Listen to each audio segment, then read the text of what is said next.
components of the South African Police Service, which is what we want to do going forward. So, ladies and gentlemen, I don't want to repeat. I think this is your session to ask questions, and then we can engage.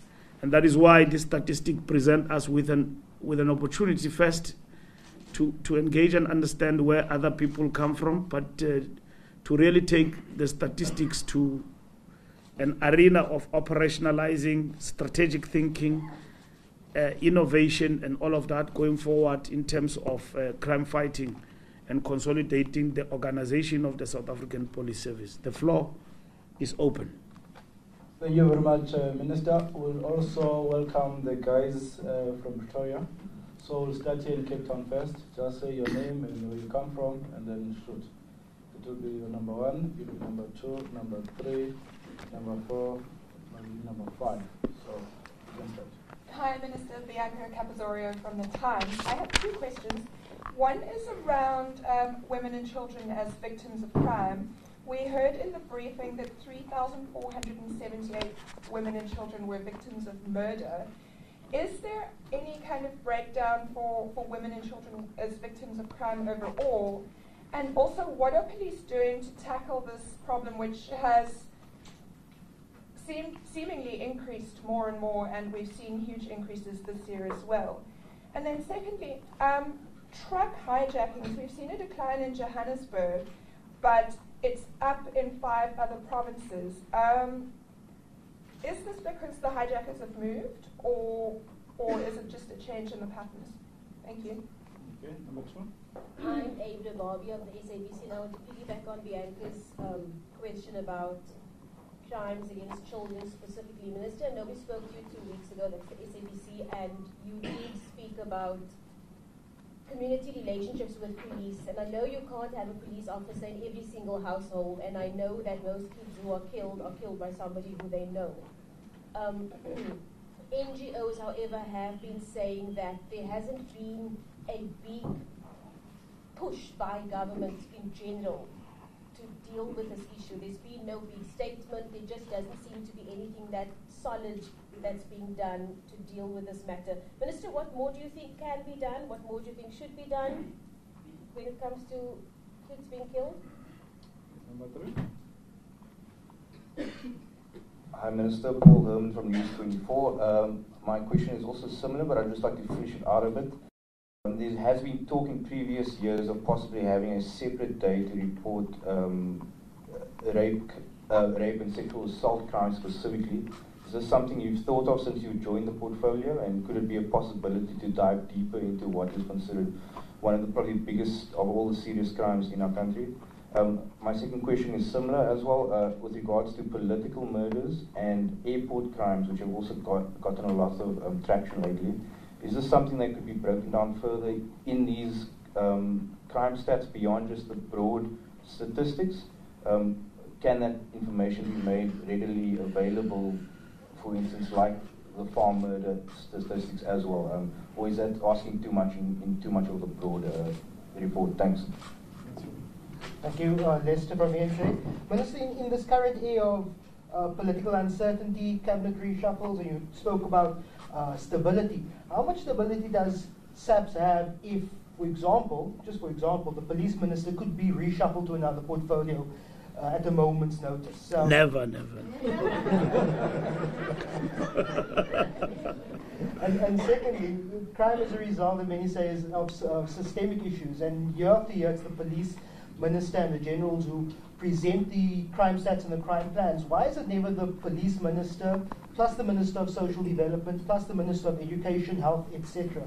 And lastly, last year, General Patlani says that social workers don't work because criminals carry guns. I want to know if that is still an idea that the current leadership of STAPS still hold. Good afternoon, Marianne Merton, Daily Maverick. It's a question to both the Minister and Lieutenant General Motiba. The crime statistics that were presented are clearly based only on reported crimes. Twofold, does the SAPS have a record of how many crimes were dropped as undetected, which according to Major General Sekhukhune does not form part of the crime statistics? Is there a research project to determine from the SAPS themselves how many crimes are not reported to police? Victims of Crime survey from Stats SA says only 1 in 3 property theft cases, for example, is reported. Only 51% of housebreaking at residential premises is reporting. The political aspect to the administrative side is, if the crime statistics as released today are part of the tools to fight crime, politically, how will the perceptions be addressed that there might be decreases here and there, but generally South Africans do not feel safe and secure? Thank you. Thank you very much, colleagues. Minister? General, you want to start? Yes, I can start. And then, why shouldn't you start, and then General Mutiba, and then I'll come last? Okay. Thanks, Minister. Ladies and gentlemen. Oh, sorry.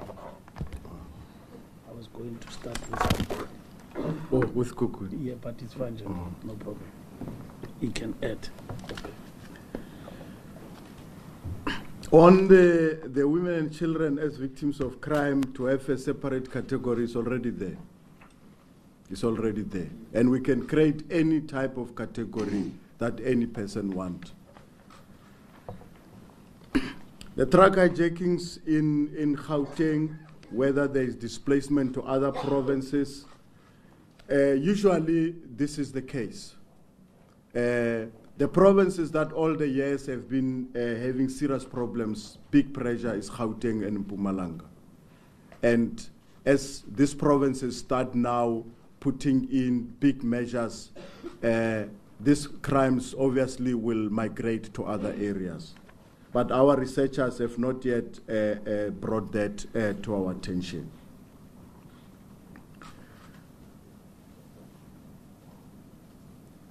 Yeah, the other questions are the questions for the Minister on the political issues. The last question, the crime stats based on reported crimes.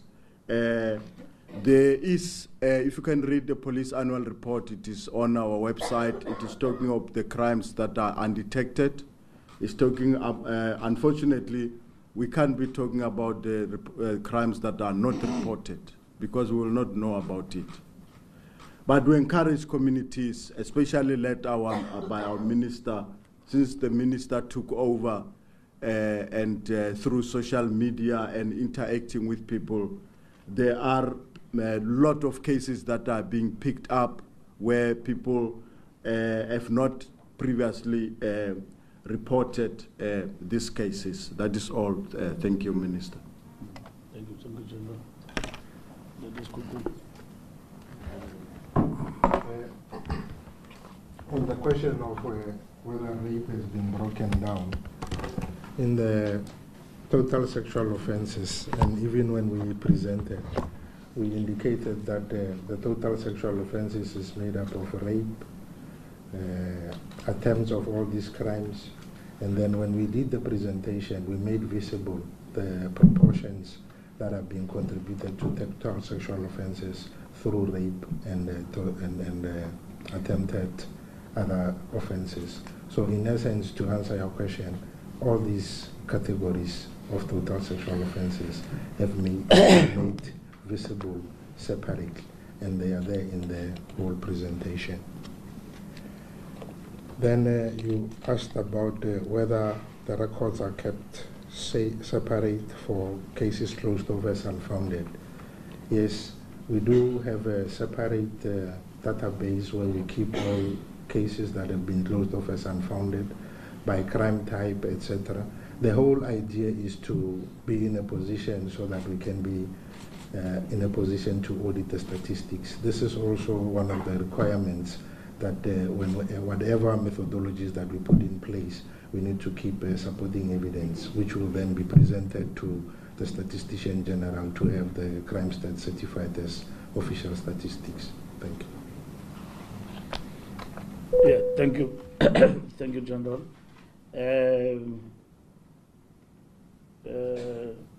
In terms of, let me start with Marian. I think General Mutiba responded to the question of how many crimes undetected and how do we address the question of crimes that are not actually detected. It is possible that there are crimes that are not detected, and we're using the database as a result of police dockets. And one of the things that our stats must also address is the question of conviction rate, not only for us, but before this, I know that the NDPP or NPA will know that how many people have actually been convicted in the system. We need to also collaborate with correctional services so that when we present the crime statistics, we are able to also indicate how many people have been successfully prosecuted and convicted. And I think we must, it's a matter at the level of the JCPS we are toying with. And when we presented the stats at the level of cabinet, is one of the suggestions that were made, because that balance does not come out. And part of that work includes the work that we need to do, register our general with Statistics South Africa, SG Risenga, in terms of this work. Because what the survey tells us and what the statistics are telling us, it is a matter that requires cooperation. But part of the work that we can also commission, not to be done by the police, even CSIR, a Department of Technology, we can collaborate with them in relation to identifying the gaps we are basically talking about. Because we're talking our own statistics, but there could be crime easily that is out there undetected and basically reported. And how do we respond to that? So if we want to be smart in dealing with crime and responding to the challenges that we are faced, we need to address those gaps. So in relation to our own data vis-a-vis that we don't have. And then how do we address perceptions? Perceptions are addressed by practical work. It's not by theorizing and arguing with people. For instance, we had a very funny argument now in the portfolio committee with MP Groenewald. We know that politically he wants to speak about farms because that is his constituency. But there is a line that has been driven there that there is a deliberate attack and a movement on the attack of white farmers in particular, but not farmers in general. And that in our statistics, that information could be there. But it's not there because we have white farmers category in the statistics. We could have attack on the farmers, but if you want to push a political line, you'll want to say, yeah, we've been saying, and it's not like police are running away from that, but we need to address it because we can't allow statistics to be used as a political tool. And that's what I raised in the portfolio committee to say that let's find each other. And that's what I said also to Musi Maimane about the question of national interest, the leader of the opposition in our country.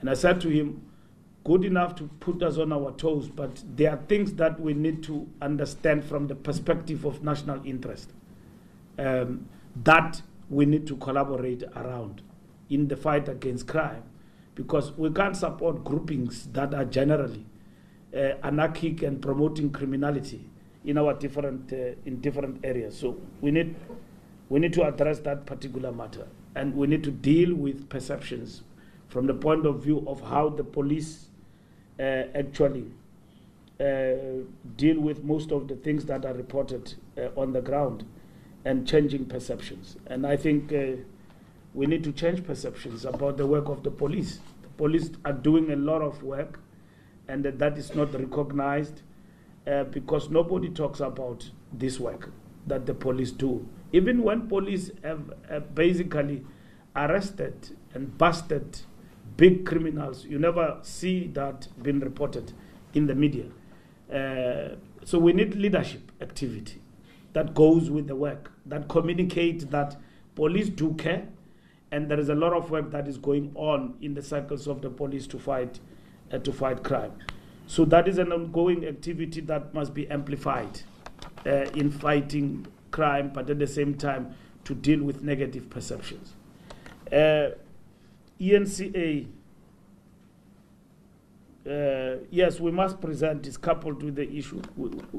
We can present statistics with other departments in terms of how we respond to issues, like I said, in particular correctional service and justice department. We can do that because we need to reflect on the question of the conviction rate in relation to the work that the police do, working hand in hand with in the value chain of criminal justice system. We need to address that. I don't want to respond to reshuffling because reshuffling do happen. But police ministry is a very sensitive ministry because you can't keep on changing and chopping people from time to time. This ministry has been affected at all levels. At the political level, there's not been stability. It has been affected at the managerial level. And now, if you care about South Africans and their lives, we need stability. Unless if there is no choice, but it is fundamental that the decision has got to be taken. So you can't put up with something because ministries is sensitive. No. If certain things don't go right, you must accept you can be chopped. There's nobody who's entitled to a position. And if you live with the dream in your head that you can be in a position permanently, you are in a wrong space. And one of the positive things that President Zuma have done, and you will never ululate for him, is because nobody is settled in a position. Nobody is entitled. You can cry, you can do what. When the time has arrived, he chops you. And then you go, you'll explain it to your granddaughters that you have a problem and all of that, but you are gone. The only thing that can keep this country in grips and so on, it is finance, because there's a lot of interest. But Minister of Police, who said it cannot be changed? Minister of Education, Ambakaya. Minister of what, go. Even if you can have people supporting you there, it teaches one thing. You are not entitled. You can politic about it, but it teaches all of us that we are in these positions to work. That is why I've got no time to waste time. I've been in this ministry, but you can swear that I've been here for a year. And I've only been here for five months, and you already talk reshuffle. But I've been here for a very short space of time.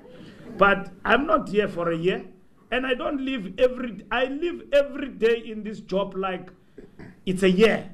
When I wake up, I've got to do something. And then we've got to make things, we've got to change things. We've got to move. And then we've got to run. We've got and to do things differently. And that is what is important. But in doing that, there's got to be alignment. There's got to be strategy. There's got to be vision of where we're going. Otherwise, we can have this party of crime statistics every year. What do we do about them? Statistics.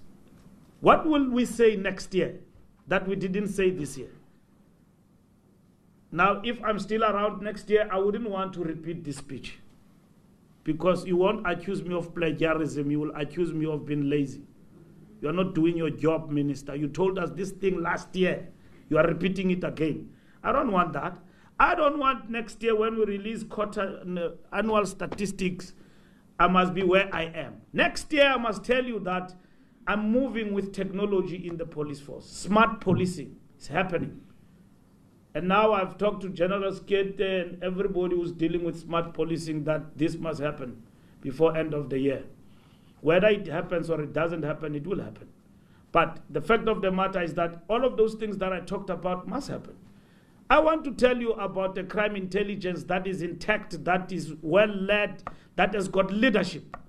I'm not going to repeat that thing next year that I said about crime intelligence. I've gone there. I've done my job. I've done this. You complained. I saw. I went. I decided what to do.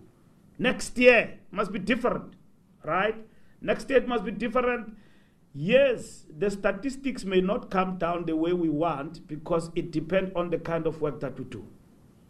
Now, we need to be somewhere. So we can't repeat one and the same thing. You know what, then the portfolio committee, Groenewald MP, says that, no, Minister, you've got people with criminal record and all of that, and General Ngwenya repeat that question like as if it is a recitation. You know, we've been dealing with that issue for many, many, many years. That there are police officers and police cops in the system who've got criminal records. How do we respond to that? We must respond to that and then respond decisively in relation to those particular issues. So I'm just raising a point here to say that we present statistics not for the luxury, but to showcase that we're doing something and we're going somewhere. But if we think we've got the luxury that we can come here in Parliament and present statistics like they are getting out of fashion, then it doesn't enhance the tool of crime fighting. We don't want people next year to still come back and say, but yeah, we see the statistics, but we don't see what you are doing. Complain about our police stations. I've got the top management of the police. I've got the forum of the police. Police is the most organized structure in the Republic like we have never seen. I need to address the question of M&Es, monitoring and evaluation. I've got to address the issue of police stations, response and perception that our police stations are not only inadequate, but they are moribund. I need to address that. Now, next year, there must be a response to that particular point. You know, Nkosazana, when she arrived at Home Affairs, there were complaints about Home Affairs. But Nkosazana changed the perception of you all about Home Affairs. Why can't we change the police station? When you went to Home Affairs, you will be there in the queue for 2 days looking for just one thing, your ID. And there were professionals in duplicating IDs of criminality. That's why we lost our visa status to Britain because of Home Affairs. They were producing, you get married when you don't know. You are married to somebody, Dlamini, where you don't know. Home Affairs was at that level in terms of corruption. But Nkosazana arrived. And please don't accuse me about ANC politics. I'm just talking what Nkosazana did. You see, and I say to generals here when I talk to them, I say, why can't we take what Nkosazana did and we do it here for Batupili? Police somebody must say, I was in a police station, I was assisted, I'm happy. Not that my crime is resolved, but I was in a police station, I was attended to. I've got the case number.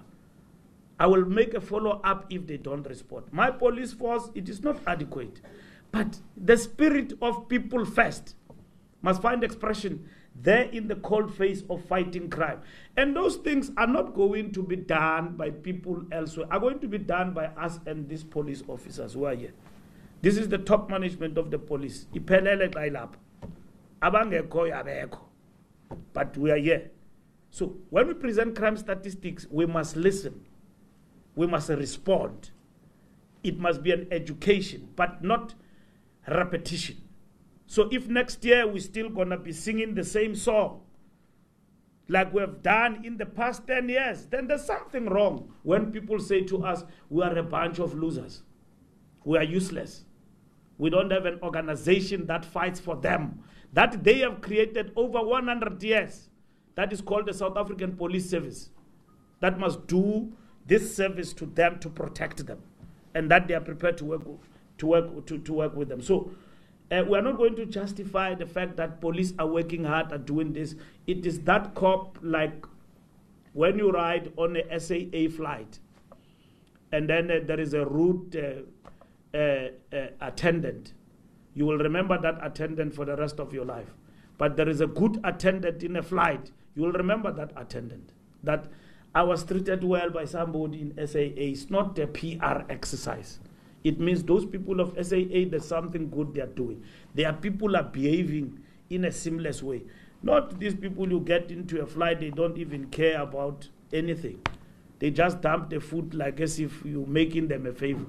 Sorry, if you don't want, you can bring it back. No, but you must treat people nicely. You don't want, what do you want? Even though she knows that there is nothing she can give you as an alternative. But she will go on, to show that we care. So our police service and our police stations must be able to respond to that. Political matters and rape and assault, it doesn't arise in the report in a disintegrated way in terms of the presentation of the statistics. There's nothing that is called political matters. It is matters. And the fact that they happen in Natal, in numbers and all of that, is what will basically be reflected as matters. They happen in the taxi ranks and generally. There's been engulfed violence where families got killed in the far-flung areas of KwaZulu-Natal. And the police need to understand the nature of that violence. If it is political violence or it is just family feud, our job is to investigate and understand that. Yes, so there is no dimension in the statistics that says political violence. It will refer to matters in general that have actually occurred. So if you want to disintegrate that information, disaggregate that information, I don't know, the expert of statistics is here. He can advise us so that we don't fight with Meneer Groenewald next time, because he wanted information to be disaggregated about how many farmers have actually died and killed. But we have a rural strategy. My point, if you understand what I'm talking about, is that I don't want to defend useless things. I don't want to stick here with something that I know it is not worth it to fight with Meneer Groenewald about his statistics that he wants. I need to evaluate, is it worth it? Just give the man what he wants. And then we can deal with politics that is trying to address and all of that and say to him, look, when somebody has died because of criminality in a farm, we attend it as a farm killing. And farm workers also, those who kill farmers and all of that because of whatever, we've got those things recorded and all of that. And we talk to farmers about those particular issues. So I don't want to be engaged in useless fights, because the real fight is about whether we win the war against crime. I don't want to be Hitler's spokesperson, believe my own propaganda, that no, we are winning it. No, we are winning it. We are winning the war. No, we are coming here, there is a decrease, but we are not happy. We want to get somewhere, and we are capable of getting somewhere. This organization, South African Police Service, is capable of getting somewhere, because there are men and women here who are doing the job and are focused on what we're doing. And I think we will succeed, and that's all what I can tell you. I'm confident that we'll succeed. The last point, really, that I didn't answer, NGOs, what can be done with regard to kids. It's a campaign on its own. It is a societal issue, Kids get lost. Where are the parents? The problem in South Africa is that whenever there is a problem, we blame the state, but nobody takes responsibility. We grew up in families where we did not have anything. We were not rich, but we were raised by families.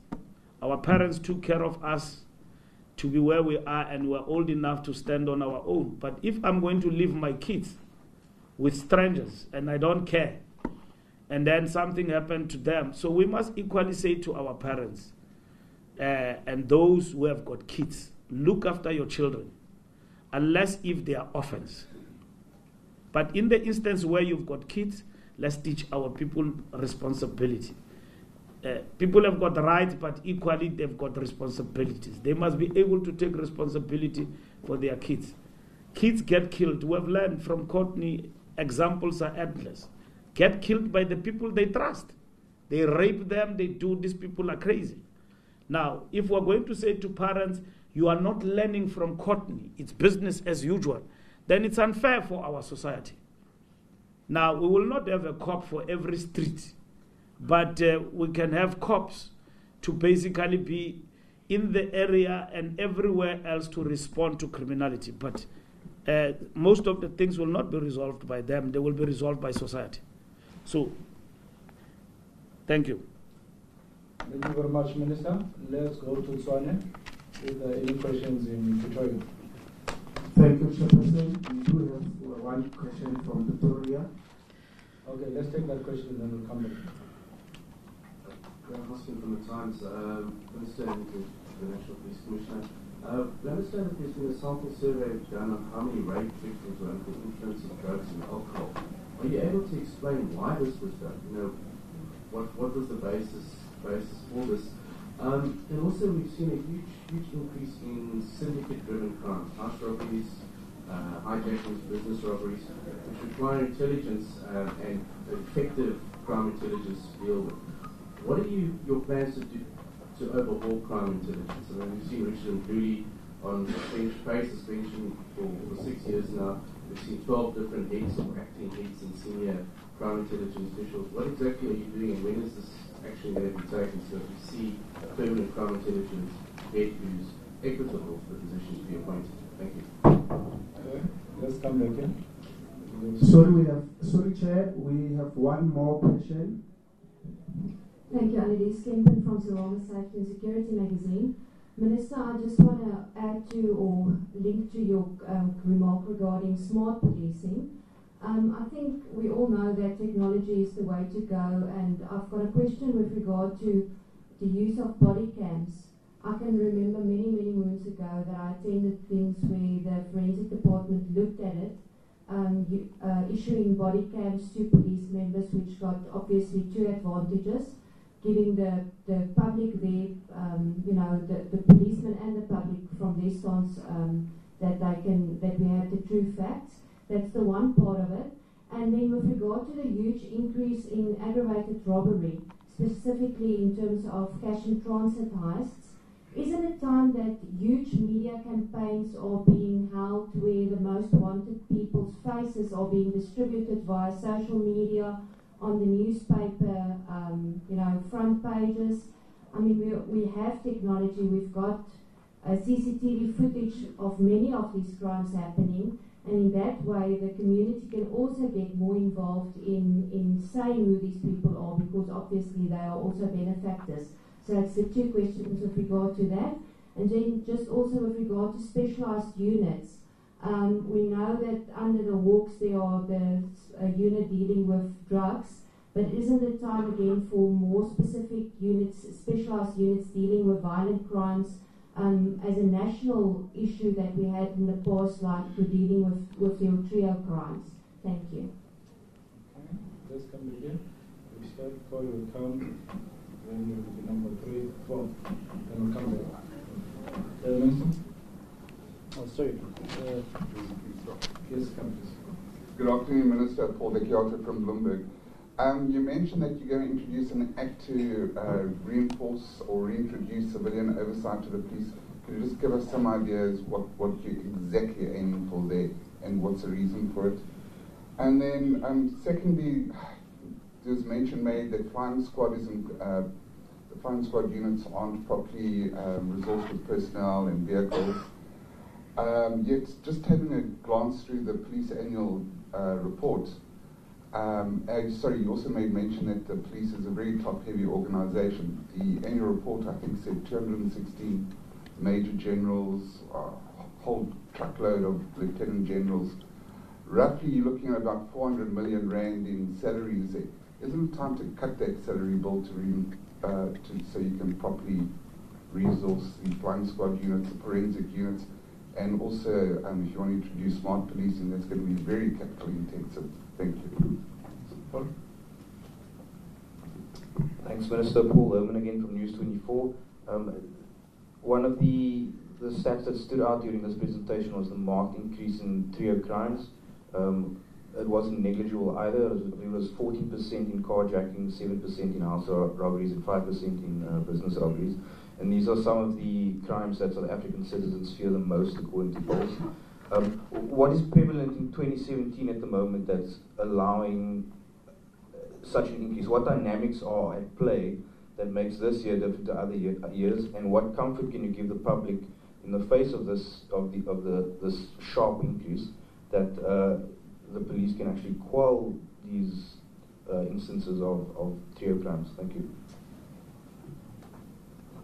Hello, Mr. Monique from the Daily Voice.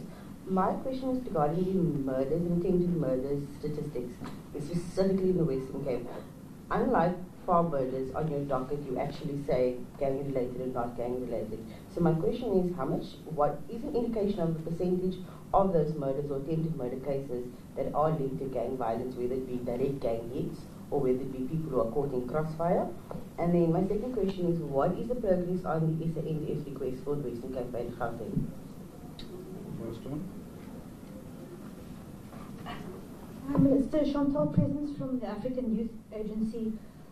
Given the gaps and weaknesses in crime intelligence, when you do deploy the army, when you get commissioned, how are you going to know which areas to deploy them to? And then also just in the Cape Town area, central Cape Town, there appears to be a turf war over club security. We've seen several shootings at restaurants and clubs, and it even played itself out at the airport.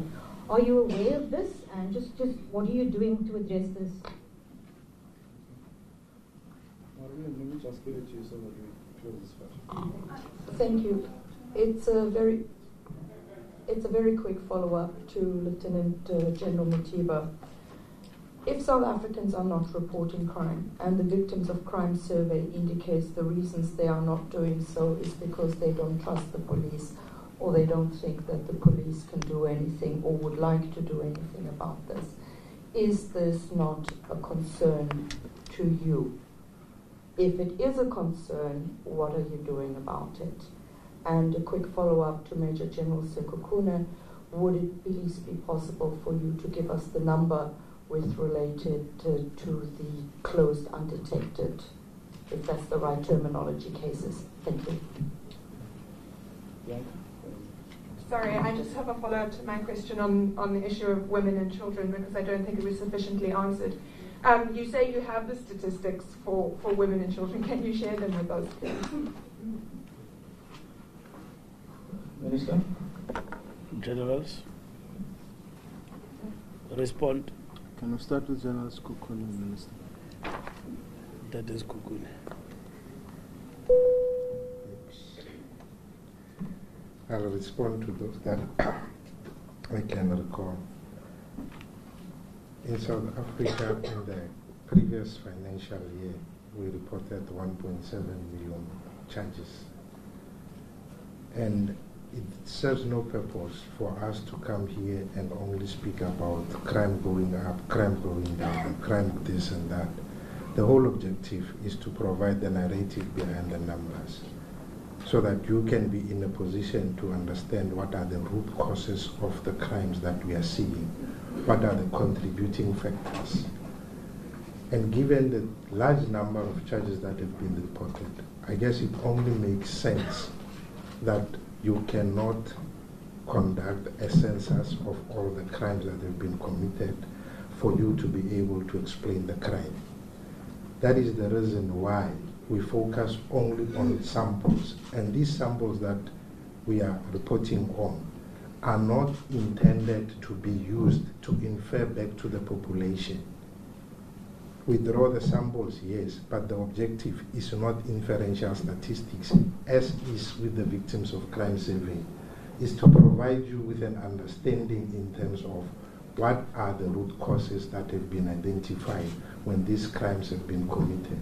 And wherever possible, if in the dockets we do find information that relates to whether was this a gang-related matter, we will include that information in the statistics. But there are some instances whereby you find that in the information in the docket does not even allow you to drill down to the point whereby you can identify that this was a political killing. That can only be done after a case has been investigated, the detectives have arrested the person, and when they interview them, maybe that's when they might find that it was a politically motivated man. But with what is available in the docket, you cannot come to the conclusion that this murder was politically motivated, because in some instances The perpetrator might have been arrested. In some instances, the perpetrator might not have been arrested. And if you make that conclusion, we will then be accused of making conclusions on information that we do not have.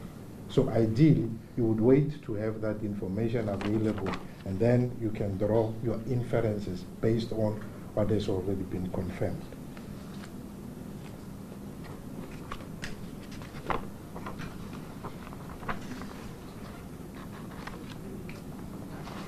The other question was with regard to will the numbers closed off as unfounded be made available.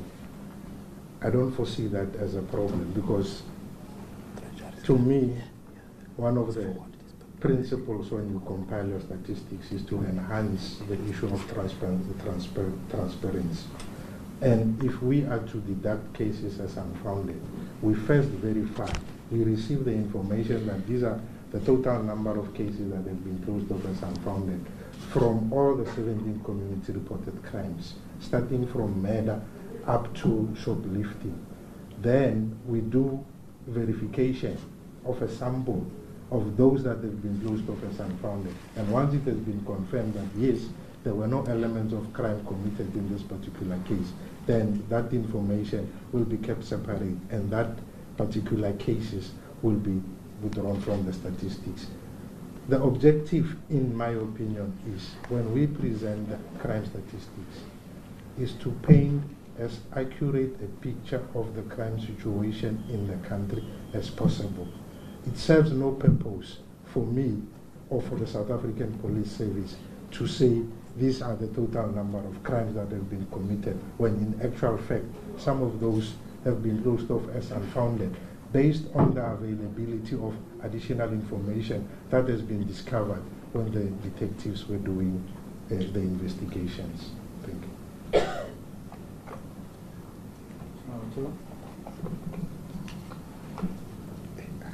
The question from the Times, if I heard it correctly, it was on research on rapes where the victim was under the influence of alcohol.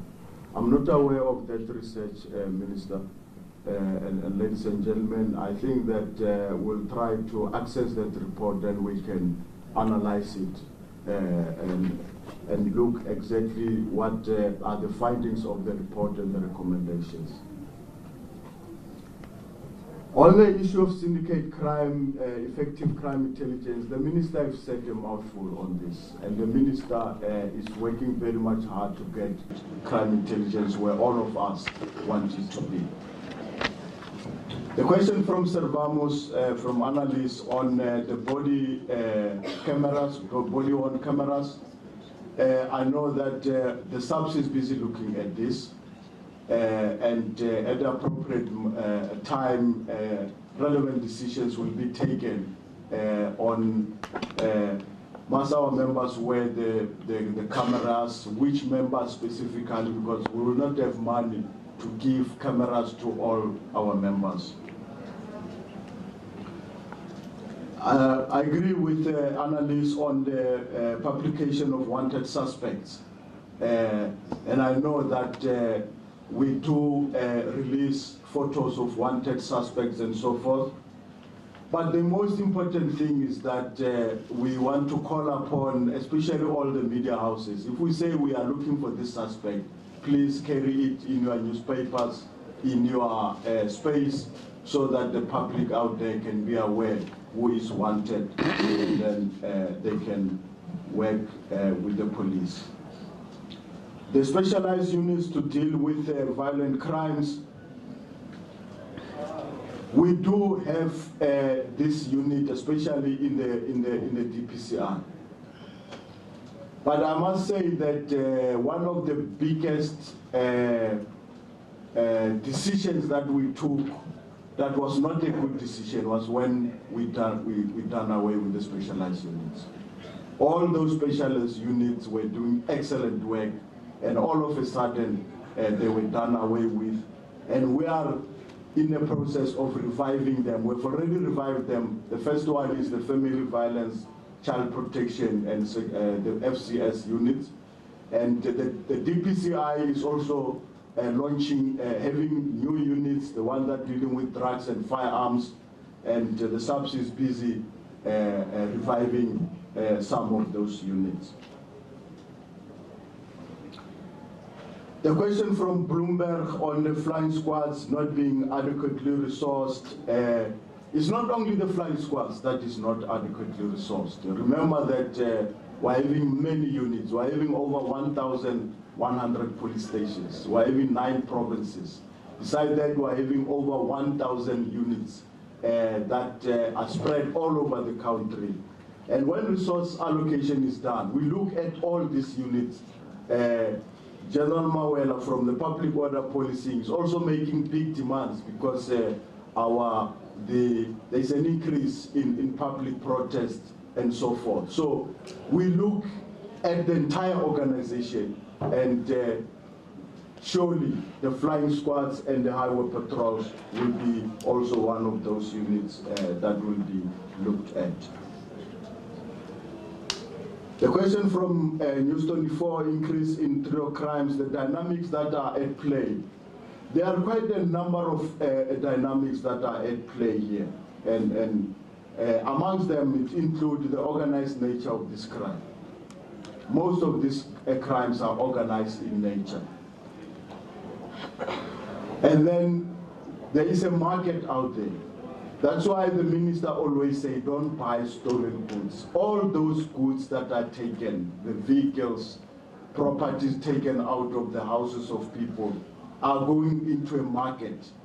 And we want, again, to call upon South Africans to stop buying stolen property, because that is where all these criminals take their looting to. There is also the fact that many of these cases take a long time to be finalized. The court roll is very much congested. We would want, under normal circumstances, to have these cases finalized as soon as possible. And the more they drag on and on and on, the more witnesses disappear. Some of the witnesses lose interest. This is a matter that is being looked at in the Justice Crime Prevention Cluster.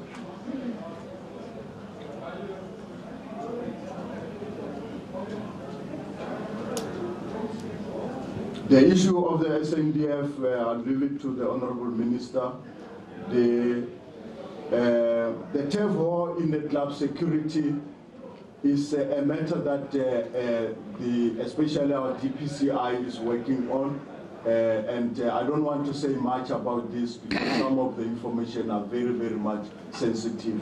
At the appropriate moment, General Matakata will make this information public.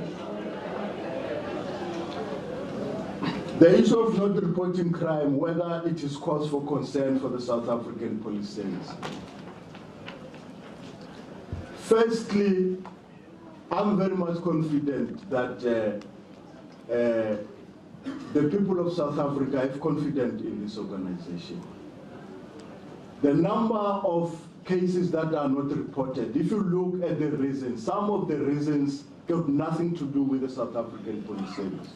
You look, for instance, at issues of domestic violence, where there is pressure within the family to say to the victim, don't report this crime, and this person has been victimized. You look at sexual offenses, where because of family ties, historical background, people are being pressurized within the families themselves. That's why we appreciate our cooperation with the NGOs. The NGOs are playing a very critical role. We work with people that come to the police station. And where it's come to our attention that someone has been victimized, the police go and follow up, and we do make arrests, even where someone does not want to open a case. It will depend on the nature and seriousness of a crime. So it is an area which we are engaging through our communication, our social crime prevention, General Masia there. We're calling upon our people, South Africans, to report crime. All crime must be reported. Thank you, Minister. I leave the rest to you, sir. Thank you, General. Just to be brief, One of the things that I think we have noticed here in our country is that criminals have got too much rights, too many rights. My view is that you have forfeited your right to live as a full citizen from the moment you chose to be a criminal and practice criminality. And I see that with the police work, that some of the difficulties the police encounter, which I want to brief you in confidence that as we're sitting here today, we are working on an overall strategy of an integrated approach with regard to the value chain of the criminal justice system. Our people complain to us that the police say, Minister, we arrest criminals, and then they get out either on bail or otherwise they get acquitted, whatever the reason is. And so what do we do about that? And there are many of such cases, what you call recycled criminals in the community. A person is arrested in Cape Town and then crops up in Johannesburg as the same person, probably been on bail, and you've got cases of that person being withdrawn. Now, there is a problem with regard to the value chain, and that is what we are sorting out with prosecution and the Justice Department in the work that we are doing, including the question of looking at this question where in which criminals have got many rights, and at any given point in time, they will actually point to you. I know we are a constitutional country, we are not a banana republic, but what is important is that we must cut criminals to size in relation to their criminality record in the different areas in South Africa. We can't allow this situation where criminals enjoy so much rights unabated, and we don't interrupt them and disorganize them in relation to this question. I'm raising this issue because when we as citizens are going to stand with suspects with terrible, crimes that they have been chased for, I think it's a matter that we need to review our scope in relation to the issue and how do we want to deal with that. But in conclusion, I want to tell you that our approach in the fight against crime is combative and equally smart policing. Combative, decisive, and aggressive in dealing with dangerous criminals. And that is why we strengthen our units in relation to TRT. There's no reason to leave TRT out. It must be brought back with decisiveness, which we have launched in Gauteng province, because we think if we cut crime to size in Gauteng, the rest of the country will have a decisive impact. And these statistics have demonstrated that we need to fiddle with criminals like never before in Gauteng and Western Cape, and we don't need to give them a space to breathe. And when I say that, I don't mean kill. I mean baskaba hema. Yeah, skaba hemisa. They must never have an opportunity to have fun. We are nice and relaxed. People, when I say this, they say, no, I'm being reckless. I'm saying people must trample over innocent people. No, I mean, if you are a criminal, you are in a hot spot, you must not enjoy your Sunday. You must just think that police are watching me. That's what I mean. And about that, and our combative approach must be intensified. It must be intensified. I know that people say that no, TRT was here, and then they were dropping their jaws and stuff like that. They've gone for refreshing courses and all of that, but they must be brought back. TRT must be back in our townships, in the areas where people gather, as part and parcel of prevention in the combative approach, particularly those violent criminals and so on. We need to deal with that. We need to deal with our approach in terms of CIT, our liaising with security companies in relation to their capacity. Because there are a lot of things that we must address with regard to that particular matter. The second aspect is policing. Police are talking about back to basics. We must be back to basics. Now, we don't need to be told by our people that we are in the age of digital migration. You know, we are in the era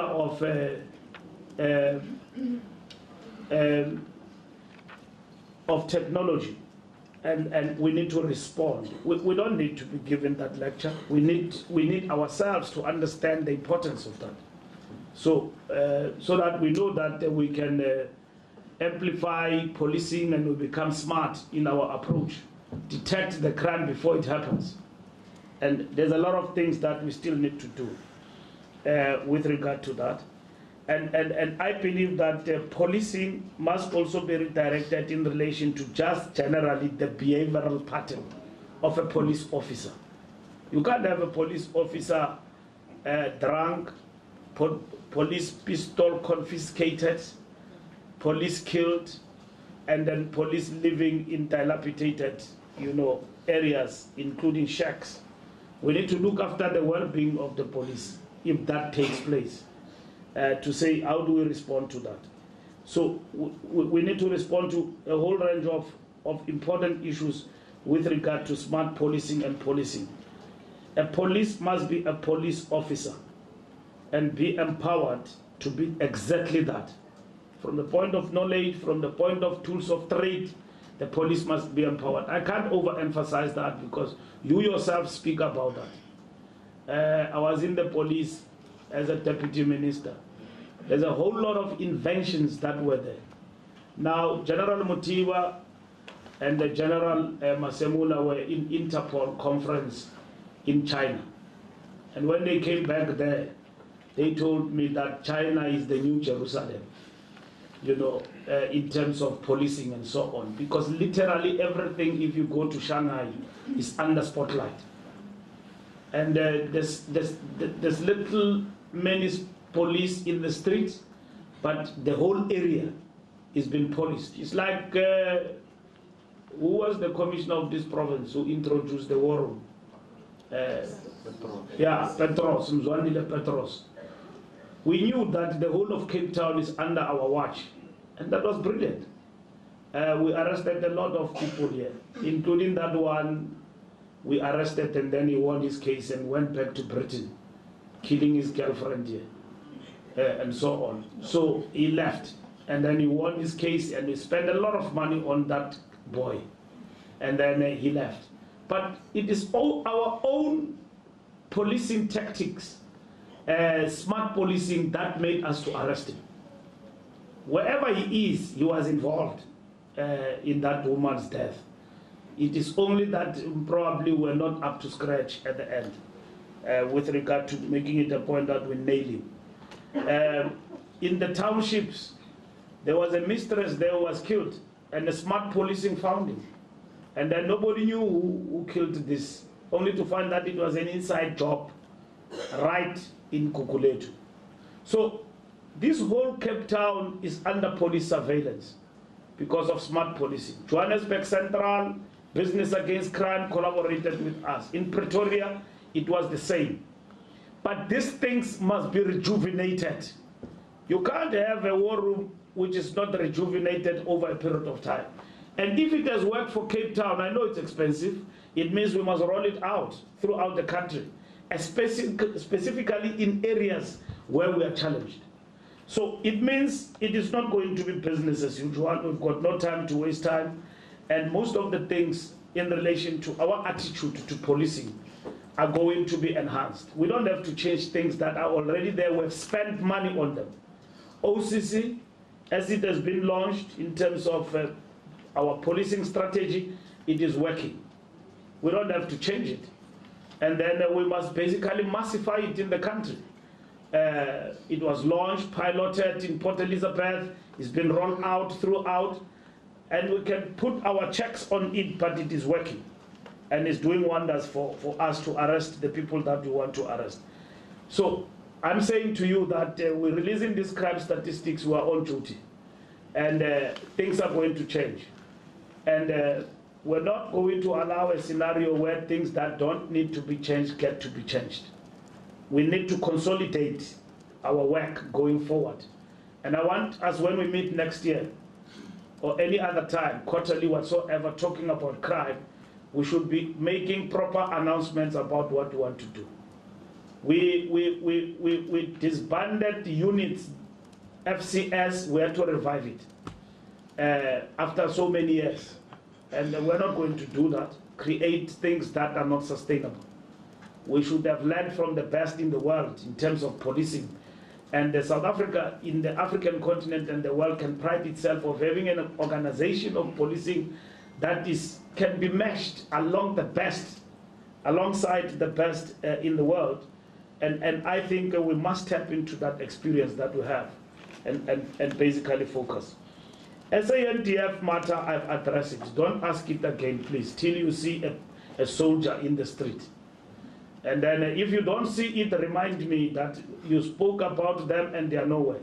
So we've got systems. This matter has been processed, and then we will deploy once agreements have actually been reached and the president have directed. So we will accordingly deal with that particular matter. Gang violence and crossfire, all these things happened in the different areas in terms of gang violence. They happened for a reason. My last point is that we can't have an effective policing unless if we've got an approach in relation to crime intelligence. We're focused on that matter, and we're addressing the question of the capacity of our crime intelligence in the fight against crime. Thank you very much. All other issues are operational, which we must operationalize. CCTV cameras and so on. The suggestions that are made. Specialized units, aggravated robbery, and so on. I've spoken to that, but I want to emphasize this point because I think we've got the boat to chew with the private security companies with regard to this particular matter. I think we need to find each other about this issue without derelicting on our responsibility as the South African Police Service. Thank you very much. Thank you very much, Minister. Thank you very much, General Mutiba. Well, Police Minister Fikile Mbalula briefing the media in Cape Town following the release of the 2016-2017 crime stats. More on this and your top stories coming up after the break. Stay with us.